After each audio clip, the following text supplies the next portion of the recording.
Salut les filles, ça va? Vous faites quoi là? Vous vous promenez?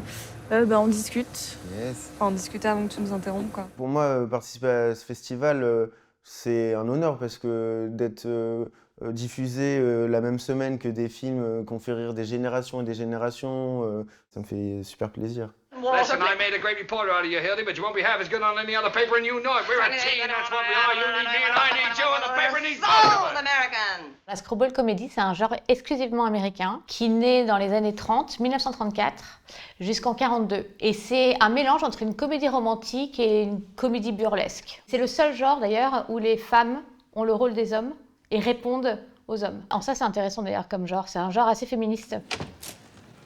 Je suis prête.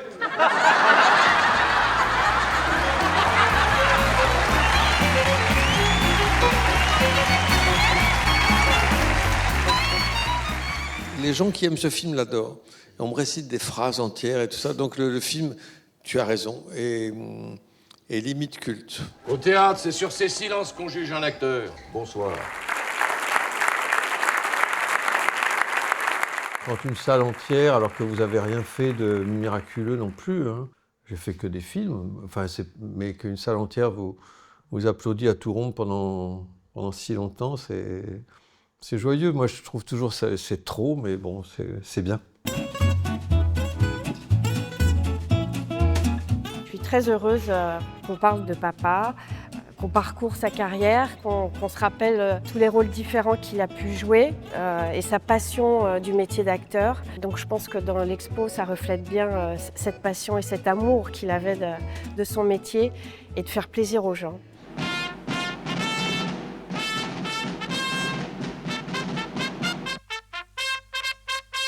Moi, je n'ai jamais vu ce film au cinéma. On était quand même assez gamins quand il est sorti. Donc, nous, on vient de vivre quelque chose d'exceptionnel quand le cinéma est vraiment dans la vie et qu'on a un public qui rit, qui réagit. Et pour nous, c'est quelque chose d'exceptionnel. Si papa ne jouait pas dedans, je pourrais vous dire que je trouve que c'est un film absolument toujours aussi charmant, drôle, intelligent.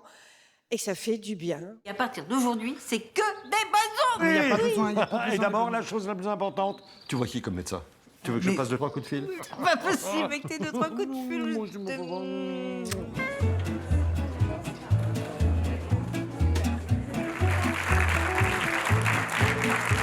fil. C'est toujours formidable, un film, quand c'est un acteur qui dirige d'autres acteurs, parce que il n'a pas de souci. Il ne se dit pas c'est quoi, c'est un animal, un acteur, comment je vais lui parler, il sait très bien. Vous êtes le premier à m'avoir dit on a adoré et puis on vous donne le label coup de cœur. Donc j'étais hyper heureux. Ouais.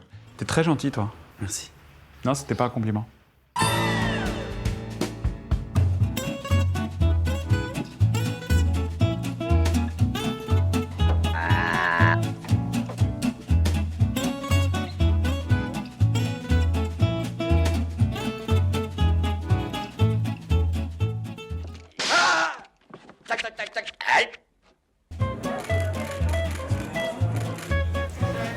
Toujours le même provocateur, toi. T'as pas changé, hein?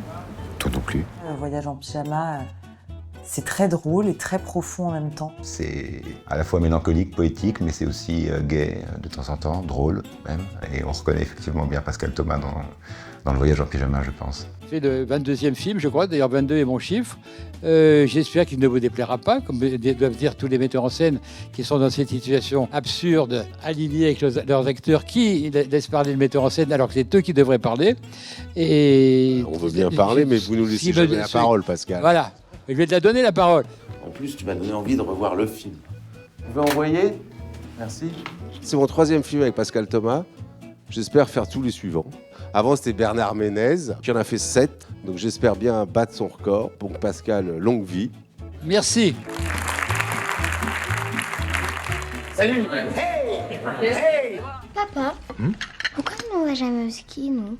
Au quoi? Vous savez, quand je raconte mes films, quand je commence, je me dis pas « Alors, c'est l'histoire d'un noir qui part au ski. Alors, c'est l'histoire d'un noir qui rentre dans son pays. Alors, c'est l'histoire d'un noir qui veut devenir comédien. » Non, si c'est l'histoire d'un mec qui veut devenir comédien, c'est l'histoire d'un truc. Après, bon, il s'avère qu'il est noir. Bon, bah, j'ai pas fait exprès, hein. Je suis désolé. Tu sais, non.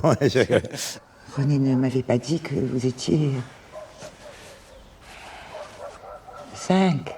allez-y avec votre cœur. Vivez vos rêves, les gamins. Moi, jamais je pensais que je ferais des films. Vivez ce que vous avez dans le bide et fuck toutes les normes, fuck tout ça. Vivez vos rêves. Voilà, merci beaucoup, merci.